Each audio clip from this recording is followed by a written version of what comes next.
From the golden age of storytelling, welcome to Truth Meets Fiction. And now, our feature presentation. Show, usually heard at this time, has moved to a new time period on Sunday nights. Be sure to hear Larry Douglas and Kay Arman on the new Pet Milk Show tomorrow night on NBC. And now, here's another in NBC's great parade of new shows.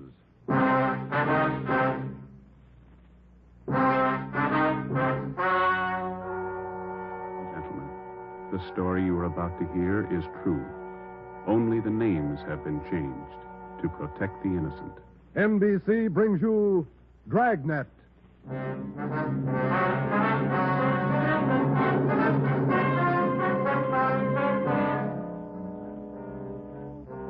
You're a detective sergeant.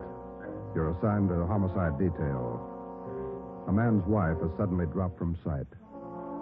On the surface, it appears only as a routine missing persons case. You start to investigate. Suspicion grows. There is evidence of possible foul play. Your job, find the woman or find her murderer. Dragnet, the documented drama of an actual crime. Investigated and solved by the men who unrelentingly stand watch on the security of your home, your family, and your life. For the next 30 minutes, in cooperation with the Los Angeles Police Department, you will travel step by step on the side of the law through an actual case transcribed from official police files.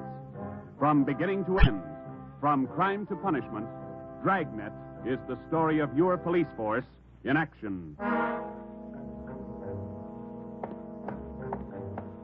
It was Wednesday, September 15th. It was warm in Los Angeles. We were working a day watch out of homicide. My partner's Ben Romero. The boss is Ed Backstrand, chief of detectives. My name's Friday. I was on the way back from lunch, and it was 12:56 when I got to room 42. Homicide. Hi, Joe. Waiting for you. Hiya, Ben. Al. Hi. I hear you got something for us. Here's a report right here. Gardener by the name of Eric Kelby called in day before yesterday. Said his wife disappeared from their home out in the valley Sunday night. Says he thinks she left him. That happens every day, Barghetti. Not this way, it doesn't. Walsh and I went out yesterday to interview the guy.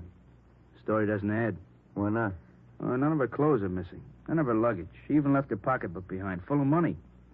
Found out from the neighbors a missing woman is a 17-year-old boy by a former marriage. So what? An only child. Mother dotes on the kid. Shouldn't even say goodbye to him. How did this Eric Kelby impress you? Pretty grouchy with Walsh and me. No cooperation. Wants to find his wife, doesn't he? I don't know if he does or not. It's no help, I'll tell you that. Can I see that report a minute now? Oh, here you are. Agnes Trumbull Kelby, age 39. Kelby's her second husband. The first one died a little after the boy was born. Mm-hmm. Disappeared Sunday night from her home, 546 Belasco Road, between 7 and 8 o'clock. When did Kelby call in? Monday afternoon. Said he thought his wife might be spending the night with her sister. When he found out she wasn't, called us. Did you meet the boy while you were out there, Borghetti? Yeah, that's another thing. Kid came riding in on a bike while we were talking to one of the neighbors. Trying to talk to him, but the old man came out hustling him inside the house. Then he starts eating us out. What'd he say? Told us it was our job to find his wife, not to go prying into her stepson's affairs. Well, that's a new slant. How about her friends and relatives around here, Al? Any besides her sister? Walsh located a couple of her aunts. Don't think he's checked them yet, though. I'll tell you, boys, this is one I'll bet on. Maybe. You got the names of Mrs. Kelby's relatives? Oh, yeah. Right over here. Sure wish we had a chance to talk to that boy. Yeah. How's it feel to you, Ben? I don't know. Notice anything else funny about the guy, Al? I don't know. Now, here's those names, Joe. Thanks. Kelby was upset, all right. For some reason, he didn't strike me as reacting the way a normal guy reacts when his wife disappears. All right, Al. How would you react? Barghetti's worrying again. Oh, now listen, boys. It's no fooling matter. This is one I'll bet on. It's a homicide. All right. How about a copy of this report? Yeah, where'll I get the phone? Missing persons, Barghetti. Who's that? Oh. Yes. Yes. About what? Oh, sure. All right, son. 4 o'clock. Yeah. Goodbye. That was Kelby's stepson. What do you want? Thinks something's happened to his mother. In police work, missing persons detail is not a department separate in itself. It is organized as a part of the Homicide Bureau. According to Barghetti, who took the call, the boy said he suspected his stepfather, and he didn't want him to know of any meeting between him and police officers. He would meet the officers that afternoon at 4 p.m. in a restaurant on the corner of Hollywood Boulevard and Fairfax Avenue. At 3:15, Ben and I left the office and drove out to the meeting place, the Dairyland Fountain and Coffee Shop. We arrived there at 3:45. At 8 minutes to 5, the Kelby boy still had not arrived. Youngster's not very prompt. Well, let's wait a little while longer. Yeah. Smoke? Yeah, thanks. Want some more coffee? No, thanks. Well, I guess the boy isn't going to show. Think something's happened? 15 minutes after we left the coffee shop, we drove up in front of the gate of the Kelby Nursery on Belasco Road. The house itself was set well back on the property, which covered about 4 acres. The entire nursery was surrounded by a 6-foot steel wire fence, and it looked like almost every available foot of ground inside was planted with some kind of a flower or shrub. Kelby met us at the gate. Yes? What do you men want? Police officers. Are you Mr. Kelby? Yes, what do you want? Well, if you'll shut those dogs up for a minute, we'd like to ask you a few questions. I'm busy now. Can't you come back tomorrow? Pretty important, Mr. Kelby. I think we better talk right now. All right, if you have to. Red, Giant, down. You too, Jaime. Quiet. All right. Now, what do you want? Mind if we come inside? These watchdogs of mine are pretty vicious. We can talk here at the gate. All right, Mr. Kelby. This is Sergeant Romero. My name's Friday. We've been assigned to look into your wife's disappearance. Oh. Did you find anything yet? Nothing definite. Maybe you can help us. Would you tell us exactly what happened the night your wife disappeared? What do you mean? What happened? Well, when did you last see her? When did you first notice she was gone? We finished up Sunday night dinner about 7 o'clock, and I laid down for a nap. Agnes went out on the front porch for some air. I woke up a little before 8 and went outside to look for her. She was gone. Nobody saw her leave, Mr. Kelby? Not that I know of. Maybe some of our nosy neighbors, I don't know. How about your stepson? Wasn't he around Sunday night? Bruce? No, went out to a show with some other kids. When did he get back from the show? About 10, I think. Why? Where's your stepson now? Who are you looking for, my wife or my stepson? Both, Mr. Kelby. Where's your stepson? Gone. I took him over to my sister's in Alhambra. Been feeling bad since his mother disappeared. Figured the change would do him good. When did you take him over to your sister's, Kelby? This afternoon. What's that got to do with it? We'd like to talk to Bruce. No, I can't allow it. The boy's too upset. I can't allow it. I'm afraid you're going to have to allow it. Listen, mister, you can get off this property right now. No cops giving me sass. Nobody's giving you sass, Kelby. We want to talk to your stepson, that's all. He might give us a clue as to the whereabouts of your wife. And I say you can't see the boy. What's more, you cops couldn't find thorns in a rose patch. I'll get somebody else to look for Agnes. It's my business anyway, nobody else's. It's our business, too, if anything's happened to her. What are you talking about? You better get your coat, Mr. Kelby. We're taking you in for questioning. You come through that gate, and I'm going to let these dogs go accidentally. I'd hate to shoot the dogs. Now go on in the house and get your coat. Eric Kelby turned and made his way up the path and into the house. 5 minutes later, he came out. Without a word to either of us, he came down the path, closed the gate behind him, and got into our car. On the way back to headquarters, he chatted pleasantly about the weather, the nursery business, and his dogs. When we pulled up in front of the city hall, we met the reason for his sudden change in temperament. His lawyer was waiting for us at the door. We took Kelby to one of the interrogation rooms. His lawyer tagged along. We tried to question him, but the lawyer objected to 2 out of every 3 questions we asked. It was hopeless, and we knew it. So did the lawyer. We released Kelby, but we did get the name and address of his sister where the stepson Bruce was staying. After they left, Ben and I got back in the car and drove out to Alhambra to check on the boy. Barghetti had this one pegged right, Joe. It's a real sleeper. Yeah. I'd like to know how the stepson missed that date with us this afternoon. Well, if the kid called us from the house, his stepfather could have overheard him. It's possible. Sister's house ought to be along this block, shouldn't it? Yeah, let's see. 1408, 1406. Right is, Joe. A gray cottage, 1402. Right. Well, it's a nice-looking little place, isn't it? Well kept. Yeah, it's a nice neighborhood. Wonder how the lot prices run out here.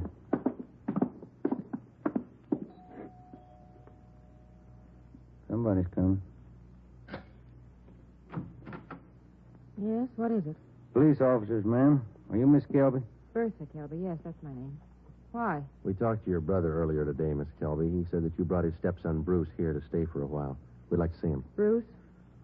Yes, he was here till about Oh, an hour and a half ago. I went to the store, and when I came back, he was gone. Have you any idea where he might be, Miss Kelby? Well, I telephoned my brother Eric's place just before you came to the door. He's not there. I don't know where he might be. I'm worried about him. He seems so upset. This business about his mother's disappearance, you know. Do you mind if we came in and looked around, Miss Kelby? Well, no, not at all. We went in and looked the house over from one end to the other. There wasn't a trace of the boy. We drove back to Kelby's nursery and satisfied ourselves the boy wasn't there.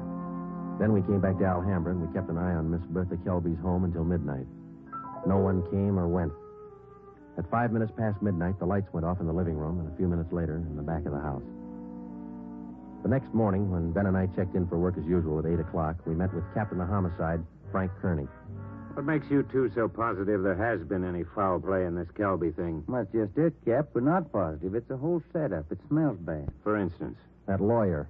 If a man's innocent, he doesn't need a lawyer to sit with him in the interrogation room and tell him not to answer questions. Number two, that kid's telephone call. Maybe he doesn't get along with his stepfather. It happens, you know. Maybe he's trying to get back at him for something or other. Maybe. Then why is Kelby hiding him out? You sure he's hiding him out? No other way to take it, Cap. The Kelby woman walked away from her home Sunday night. Nobody saw her. She took nothing with her. No clothes, no luggage, no money. You checked with the family doctor. Yesterday. He told us Mrs. Kelby was in perfect health. We double-checked the Wanderer's file and the Repeater's file and missing persons. Couldn't find her name in either one. How about her relatives in town? Haven't had a chance to talk to him yet, Cap. We'll check him this morning. Well, one thing's certain. The woman couldn't have gone very far. We checked the sheriff's office, the jails, the hospitals. We've sent out a teletype and an APB. Every cop in the city has her description. She's been gone almost 4 days, but nobody's seen her. How does that add up to you? It doesn't. You better move on it. Check every one of Mrs. Kelby's friends and relatives. Right, Frank. Then try the neighbors. As long as I've been a cop, neighbors have been able to tell everything about anyone.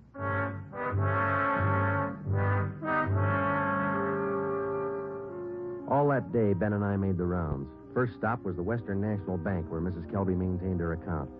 Her savings statement showed a total balance of $31,564.17.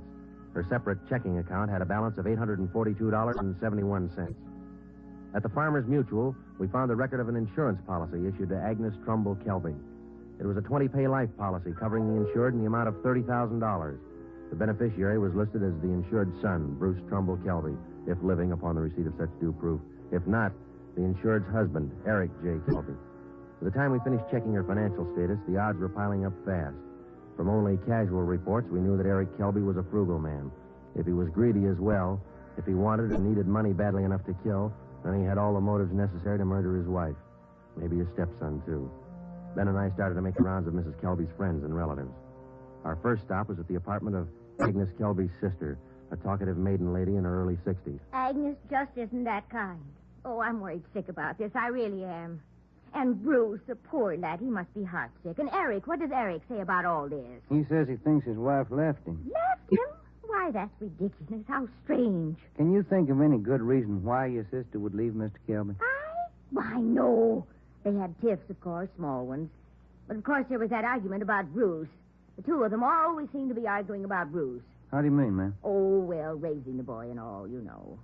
Last time I talked to them, they were tiffing about whether or not Bruce should be paid for working in the nursery for Eric.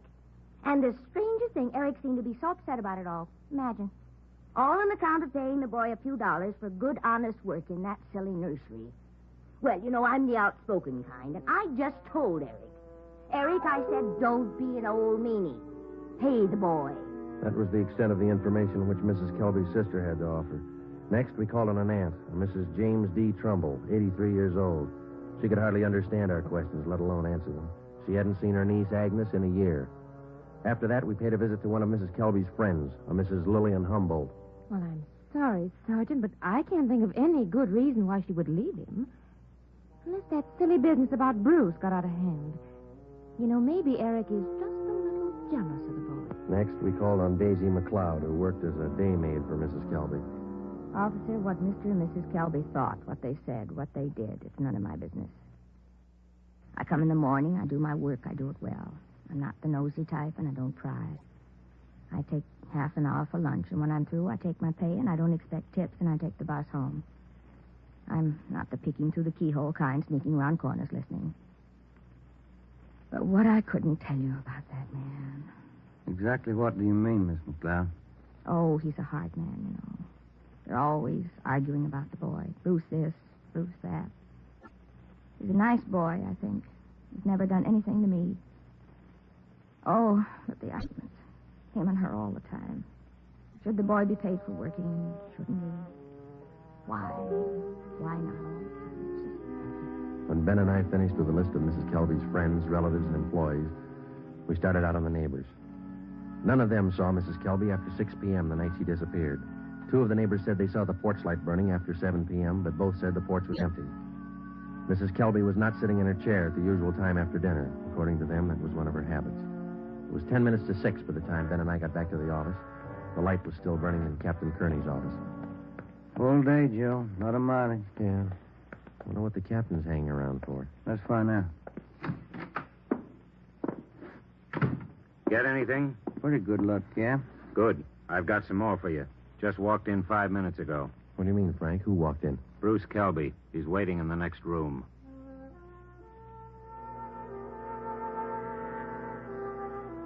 We went in the next room and met Bruce Kelby.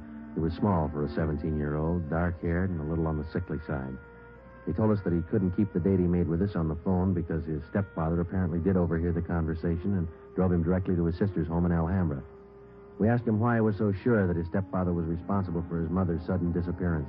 For one thing, all 3 of us usually go to the early show on Sunday night. Eric, Mom, and me. But last Sunday, Eric said he wasn't feeling good, and he wanted Mom to stay home and take care of him. Then he told me to go on ahead to the show, so I did. What time did you get home, son? About 9:30, 9:45.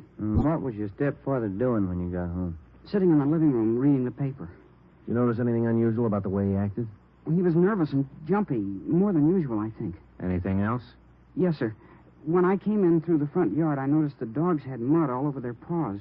They'd been out somewhere in the nursery plots. And they won't go out in the plots unless Eric's with them. He doesn't want them to trample the seedlings. What would your stepfather be doing out in the nursery at night? Does he usually do some work at night? No, sir. None of the plots are even lighted. Only the greenhouses. And the paths in the greenhouses are usually graveled, aren't they? No mud around. It's my job to see that the greenhouse paths are kept graveled. I know they're not muddy. I fixed them the day before, Saturday. What do you think it means, son? I don't know. I don't want to think about it. I just know he's done something. He's done something to her. Did your stepfather give you any reason for keeping you away from the police officers the other day?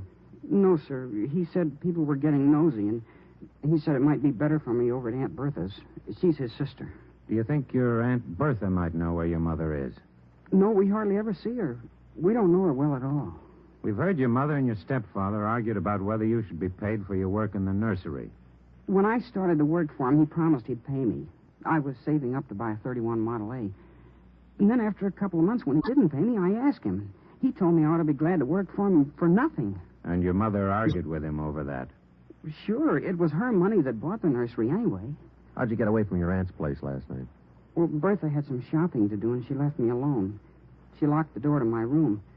Even the screen over the window in my room was nailed down, but I kicked it out and got away. I stayed at a friend's house last night. Thought about where you're going to stay tonight? I don't know. But I'm not going home. And I'm not going back to Bertha's place either.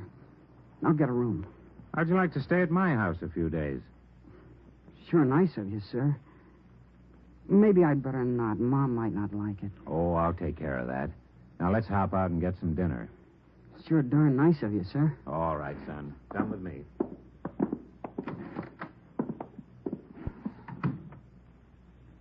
What do you think, Joe? He could be lying.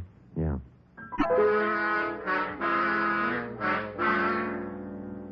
Now what, Cap? Shall we bring Kelby in again? No, not yet. He's found out by now from his sister that the boy's gone. He probably figures the police station is the first place he'd come. Wouldn't do much good pulling him in now, Ben. We couldn't even question him. 10 to 1 his lawyer would be waiting for us when we got back. That's the problem. How do we get to this Kelby without his lawyer finding out? Well, what about the early morning, Cap? Say tomorrow, about 5 or 6 a.m. Think you'd be looking for us then? Yeah, that might do it. If we can just get by that pack of hounds he owns without waking the whole neighborhood, might work. If we could just question him alone. I got an idea it wouldn't take much to make him cop out. All right, give it a try. Get out there in the early morning and bring him in for questioning as quietly as possible. I'll be in at 6 a.m. If you want me before then, call me at home. All right, Frank. Kelby's got a smart lawyer. It's going to be plenty hard to convict him without a body and corroborating evidence. He's got 4 acres out there, Cap. You can hide a lot of bodies in 4 acres. Well, that's what I mean. This case isn't ending. It's just beginning.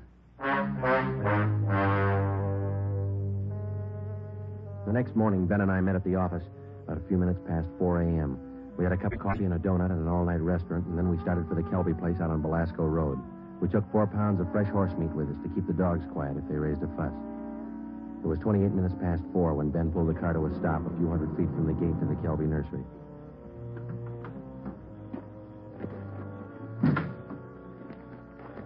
We got out of the car and made our way down the road to the gate. I reached in and tried the latch. It was padlocked. The dog started in. Okay, Ben, looks like we'll have to jump the fence. Toss some of that horse meat over to him. Yeah, here. That's it. Come on, let's climb. Keep an eye on those hounds. Looks like they could chew your leg off. Yeah. Here comes the third one, Ben. Toss some more meat. Yeah. There you are, boy. Go get it. Go get it, boy. Look, Ben, lights going on in the house. Come on, let's make it fast. Who is it? Who's there? I'll set the dogs on you. Police officers, Mr. Kelby. What? What are you doing out here this time of night? You're under arrest, Kelby. Get your coat. You cops are asking for a peck of trouble. Get your coat. Where's my stepson? What you done with him? What have you done with your wife? You're going to pay for this. I'll have your jobs. That's not the first time we heard that, Kelby. Let's go.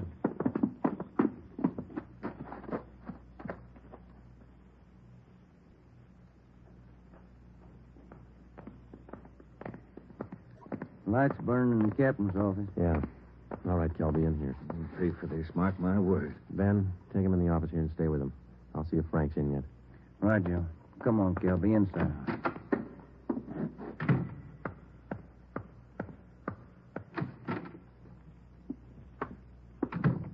Friday? You bring in Kelby? He's down in the interrogation room. Ben's with him. Somebody saw you. Don't think so. They must have. Kelby's lawyer's sitting in the next room.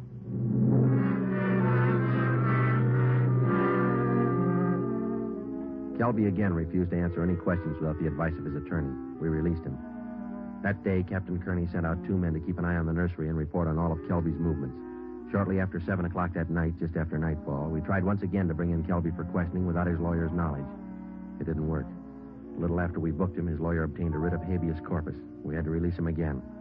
The 2 men assigned to stake out the Kelby place reported definitely that somebody was tipping the lawyer whenever unknown visitors showed up at the nursery and drove off with Kelby. There was nothing we could do about it.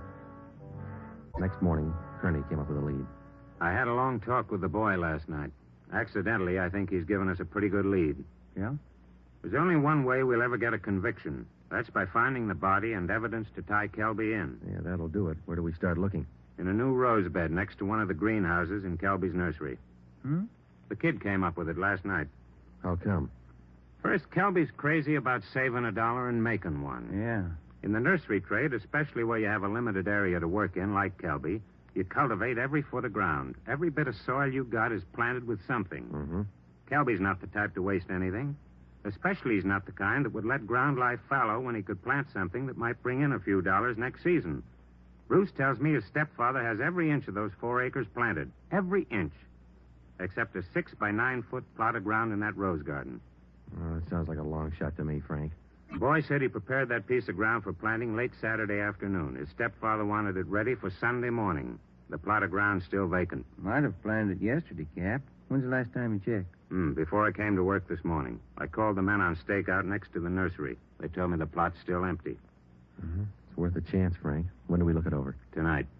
I don't want Kelby or his lawyer to know a thing until we find that body. Well, how are we going to work it? We'll order up a crew from the crime lab. They can take probings through that plot and all around it.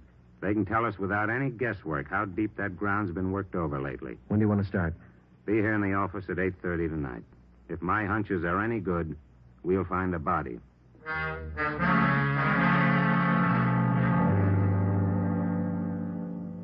It was 10 minutes past 9 that night when we got to the Kelby place. Lieutenant Lee Jones and his assistants, Kearney, Ben, and 2 other men from homicide. The men on stakeout told us that Kelby had left about 20 minutes before in a dark blue coupe. Ben brought along the usual supply of horse meat for the dogs, so we didn't have any trouble there. We found the empty plot of ground in the rose bed next to the greenhouse, exactly as Bruce described it to Kearney. ground's been worked over all right, boys. At least 4 to 5 feet down. All right, Lee, let's start digging. Romero, take care of the dogs. Watson, grab one of these shovels. Right, Captain. Hey, Kelby said these dogs were vicious, didn't he? Yeah, why? Look at these hounds. They're no more vicious than a lively coal. Look. Higgins, get that light over here, will you? Thanks. What is it, Lee? Let me see. Teeth. Set of false teeth. Been in the ground long? Don't think so, judging from the shape they're in. How far down would you say you are, Lee? A couple of feet. Ground's real soft. Lee, come here a minute. What is it? Body. Here's the shoulder. All right, you men over here with Watson. Get the dirt off the face. Romero, you got a picture of the Kelby woman? Yeah, Cap. Let's see. Oh, here it is. Thanks. Get the light down here. Hunch paid off, Frank. That's her.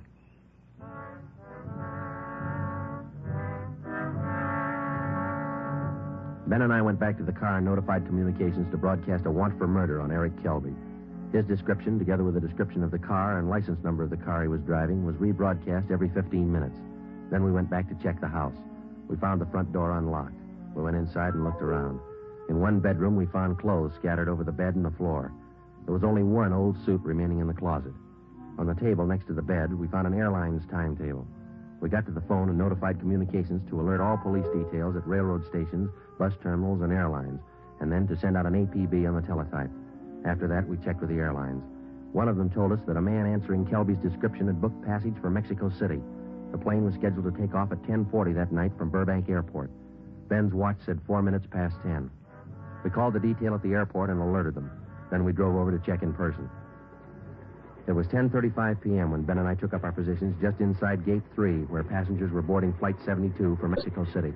He's cutting it close, Joe. Got about 4 minutes more to make that plane. We waited. The crowd got thicker as departure time came closer. At 10:39, Eric Kelby came through the main entrance, across the terminal, through Gate 3, into a pair of handcuffs. I don't understand. What does this mean? We found your wife's body, Kelby. What? I don't know what you're talking about. In the rose patch next to the greenhouse. Your lawyer can't help this time. Mexico City. Would have been a nice trip. Expensive. I'll plead insanity. I didn't know what I was doing. Be a nice vacation next year, Joe, Mexico City. I'm going to talk to my wife about it. I didn't mean it. She slapped me. We were arguing about the boy. I didn't mean it. I don't know if you did or not, Kelby, but you killed her. Come on. You missed your plane.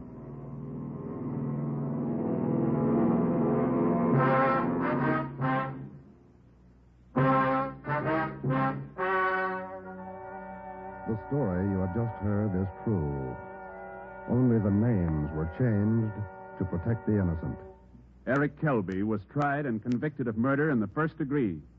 He is now awaiting execution in the lethal gas chamber at the state penitentiary.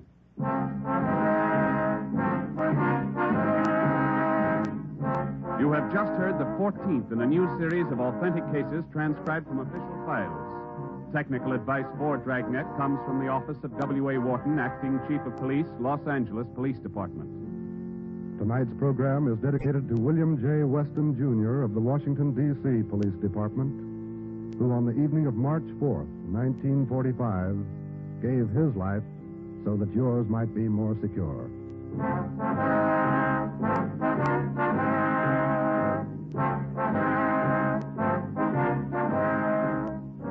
Dragnet came to you from Los Angeles. If you enjoyed tonight's production of Dragnet, you'll want to listen to Richard Diamond, private detective, as played by the screen's romantic tough guy, Dick Powell.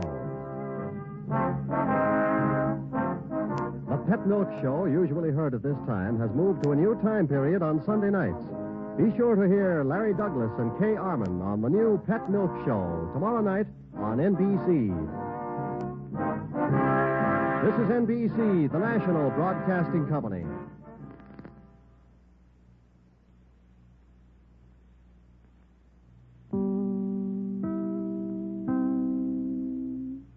You've been listening to Truth Meets Fiction. Until next time, keep a light in the window and a story in your heart. Good night.